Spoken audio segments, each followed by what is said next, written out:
It's that time again, Myth Bustin' Monday. Today we're going to be looking at 8 myths submitted by you lot and figuring out whether they're right, wrong, or require further research. I can't start this video with any myth other than reinvestigating one from last week. A couple of you...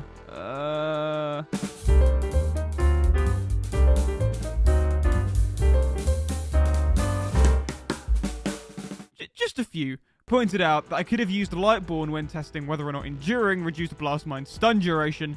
So let's take another look. Just in case you missed last week's episode, Blastmine allows a survivor to trap a generator, causing it to explode, stunning and blinding the killer when it's kicked. Enduring reduces the duration of pallet stuns by 50%, and Lightborn makes you immune to blindness. So, does Enduring reduce the stun duration of Blastmine? Let's take a look.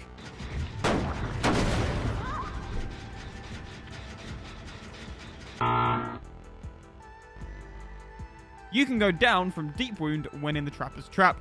This is another one from last week that many of you asked me to redo. You can't bleed out in the Trapper's Trap as you aren't considered downed, only injured. But what if you had an active Deep Wound timer? Will you bleed out and go from trap to down because of the Deep Wound?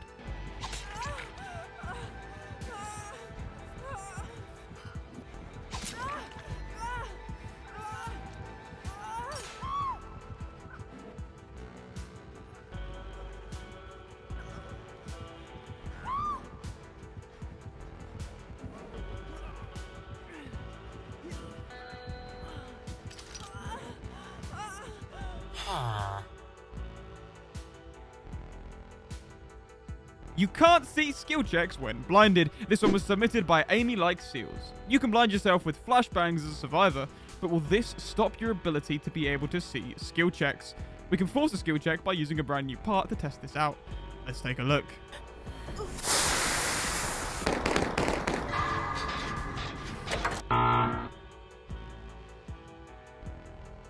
This is not happening increases the skill check zone of wiggling. This one was submitted by No Trey. As of 5.5.0, you can now switch on wiggling via skill checks in the betas tab. But will this is not happening, which increases the success zone of great skill checks by 30% when injured, alter the great success zone of these wiggling skill checks.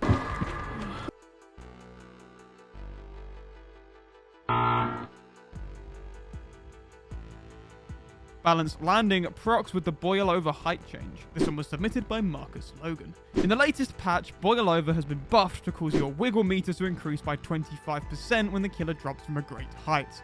But if you take balanced landing, which allows you to sprint for 3 seconds when falling from a great height, will balanced proc when being dropped because the wiggle meter was pushed over 100% by the fall. Let's take a look.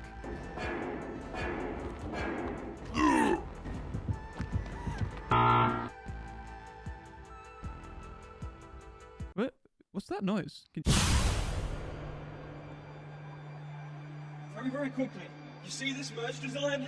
Soon I'm going to stop selling this merch design. There are hoodies and there are shirts. There's only 3 of each size. They're all on the website right now. Once they've sold out, I'm never going to be selling them again. So if you want this merch, make sure that you go on there right now. The portal's stuck in me backing. Also, check out...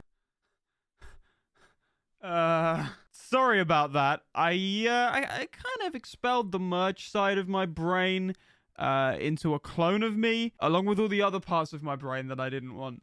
And then I threw them into a portal. And I guess the clones have figured out how to open portals. So I'm going to have to deal with that. Anyway, DBD stuff. The wind on Ormond tells you which direction the killer is walking. This one was submitted by Hippic. I've never heard of this before, and it sounds creepy as hell. It's one of those things that your buddy might tell you he read somewhere when you first start playing the game, and each time the wind charges at you on this map, you get scared and hide. I love it. I doubt it's true. I really hope it is. I feel like I would have figured it out by now. I would have noticed it by now with the amount of times I've played on Ormond.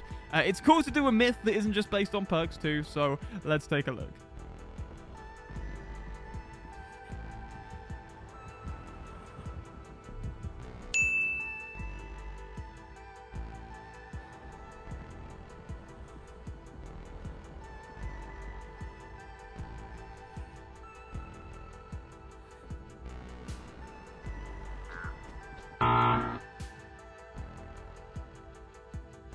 Lightweight reduces the length of Diversion scratch marks. This one was submitted by FTD with the wrong perk title and corrected by Jeffrey Vernier. Vernier. Teamwork, guys. Nice one. Diversion allows you to throw a pebble, causing scratch marks at the place where it lands. Lightweight, meanwhile, causes the scratch marks to fade 3 seconds sooner than they would normally. But will lightweight also reduce the duration of scratch marks created by diversion?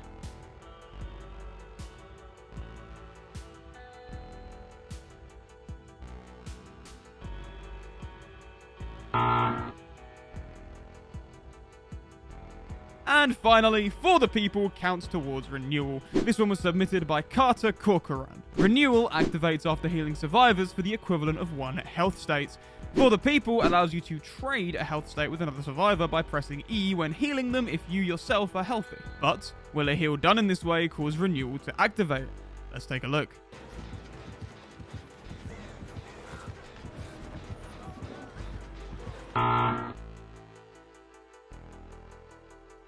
And there you have it! Another 8 DBD myths busted. As always, if you want to make a submission, chuck it somewhere here with the word myth in the content of what you post. A big thank you to my £8 and up patrons, Mr. Leaster, Channel Manager, Chipstar878, and Godfather Bobby. Remember to check out the merch before they're all gone, too, if you want. Or don't, that's fine too. Thank you for watching, and I'll see you in the next one.